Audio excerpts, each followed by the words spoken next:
क्या आपने कभी ऐसा सवाल किया है जिसमें प्रोजेक्टाइल मोशन और सेंट्रीपिटल एक्सीलरेशन एक साथ काम कर रहे हो? अगर आपने ऐसा सवाल किया तो अभी कमेंट करिए यस और नो में। अगर नहीं किया तो वीडियो को लास्ट तक देखना। वीडियो में इस क्वेश्चन की मदद से हम इस कॉन्सेप्ट को समझने वाले हैं।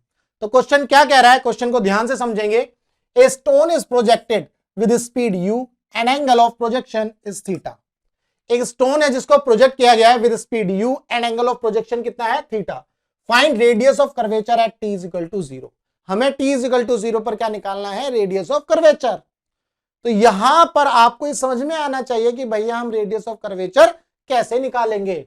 तो चलो पहले हम प्रोजेक्टाइल मोशन बनाते हैं। प्रोजेक्टाइल मोशन को बनाएंगे। मान लो एक पार्टिकल है ये, इसको हमने प्रोजेक्टाइल मोशन में इस तरह से फेंक दिया और ये पहुंच गया पार्टिकल इधर। क्या ये बात क्लियर है? चलो ये आपका प्रोजेक्टाइल पाथ हो गया। अब आपको पता है प्रोजेक्टाइल पाथ जो है पैराबोलिक पाथ होता है। ये कैसा पाथ होता है, पैराबोलिक। जब पैराबोलिक होता है तो भैया ये रेडियस ऑफ कर्वेचर कैसे आएगा, ये आपके माइंड में क्वेश्चन आएगा।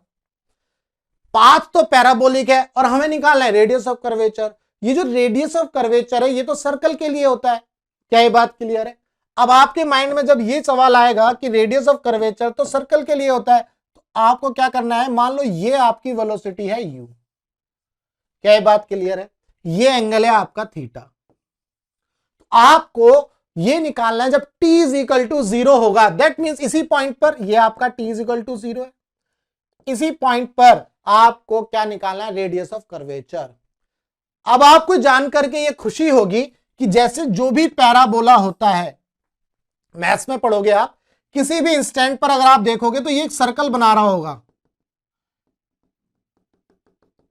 ये एक सर्कल का पार्ट है। कोई भी कर्वेचर आप इस तरह से बना लो, इसका कोई एक छोटा सा पोर्शन निकालो, वो एक सर्कल का क्या होता है, पार्ट होता है। ये क्या है भाई, ये भी एक सर्कल का पार्ट होगा, ये भी एक सर्कल का पार्ट होगा। इस तरह से आपको ये चीजें समझ में आ जाएंगी। कोई भी कर्वेचर वो किसका होता है, एक सर्कल का पार्ट होता है। ऐसे ही पैराबोला में t इक्वल टू 0 पर भी एक सर्कल बनेगा, ये आपको याद रखना है। तो इसीलिए हम यहां पर एक सर्कल बनाने वाले हैं। तो सर्कल बनाएंगे तो t इक्वल टू 0 पर ये सर्कल मान लो डॉट डॉट बनाएंगे।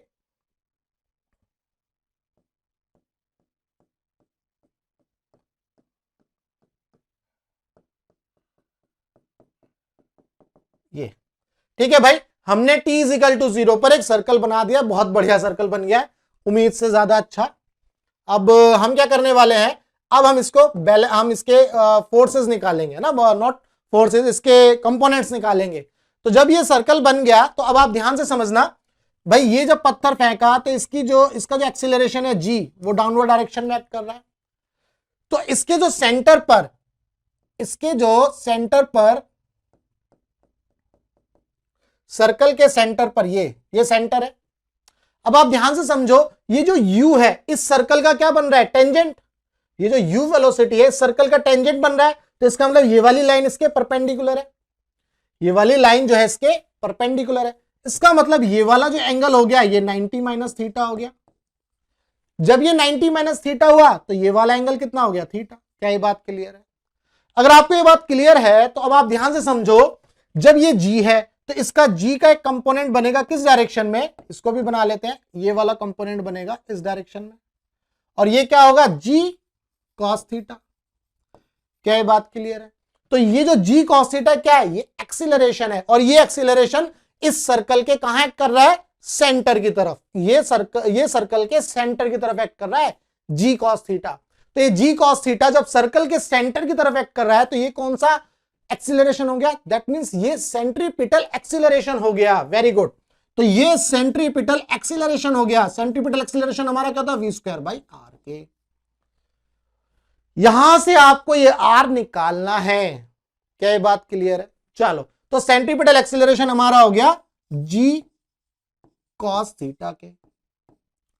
अब ये जो वेलोसिटी है, ये वेलोसिटी क्या होती है भाई, जब आप सर्कल वाले केस पढ़ते हो, सेंट्रीपिटल एक्सीलरेशन, तो मान लो ये वेलोसिटी है तो सेंटर की तरफ जो है सेंट्रीपिटल एक्सीलरेशन एक्ट करता है, तो ये वेलोसिटी इसका टेंजेंशियल वेलोसिटी है। ये वेलोसिटी कौन सी है, टेंजेंशियल वाली वेलोसिटी जो टेंजेंट बना रही है। तो यहां पर टेंजेंशियल वेलोसिटी क्या है, u, तो ये u स्क्वायर अपॉन में r। तो यहां से आप r निकाल सकते हो, r आ गया आपका u स्क्वायर अपॉन में g cos theta, u square upon में g cos थीटा। इसका मतलब थर्ड ऑप्शन आपका सही है। क्या ये बात क्लियर है?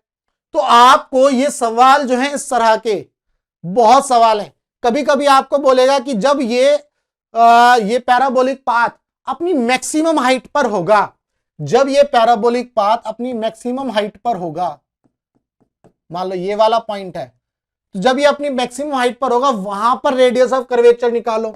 जब आप वहां पर रेडियस ऑफ कर्वेचर निकालोगे तो सिंपल आपको क्या करना है, एक सर्कल बना देना है। सर्कल बना देना है तो सेंटर की तरफ जो है आपका जी लग रहा होगा, यहां पर जी लग रहा है सेंटर की तरफ, ध्यान रखना, नॉट जी कॉस थीटा, ये आपको याद रखना है। और मैक्सिमम हाइट पर आपको एक ही वेलोसिटी मिलती है, ये क्या होगी, मान लो ये u है तो इसका हॉरिजॉन्टल कंपोनेंट क्या होगा, u cos थीटा।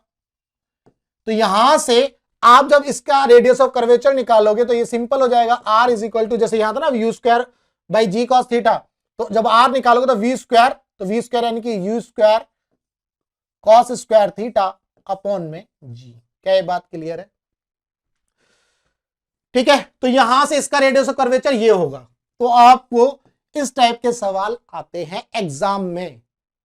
तो आपने देखा कि हमने प्रोजेक्टाइल मोशन और सेंट्रीपिटल एक्सीलरेशन को किस तरह से कंबाइन किया है। जब हम इन दोनों को कंबाइन करते हैं तो किस तरह से हम, मतलब हमारी जो अप्रोच होती है वो किस तरह की होती है। आपको याद रखना है ये क्वेश्चन प्रोजेक्टाइल मोशन का है और इसमें सेंट्रीपिटल एक्सीलरेशन यूज हुआ है। तो इन दोनों के कॉन्सेप्ट को, इन दोनों के मिक्सचर को यहां पर यूज करके हमने जो है रेडियस ऑफ कर्वेचर निकाला है। क्या ये बात क्लियर है? अगर आपको इस क्वेश्चन का कॉन्सेप्ट समझ में आ गया, मजा आ गया, तो वीडियो को लाइक कर देना और चैनल को सब्सक्राइब कर देना। ये मेरा व्हाट्सएप नंबर है, अगर आपको कोई क्वेश्चन में डाउट है तो आप मुझे व्हाट्सएप कर सकते हैं। आप टेलीग्राम पर ग्रुप भी ज्वाइन कर सकते हैं, टेलीग्राम पर चैनल भी ज्वाइन करिए, सब्सक्राइब करिए, वहां पर मैं लेटेस्ट अपडेट डालता रहूंगा।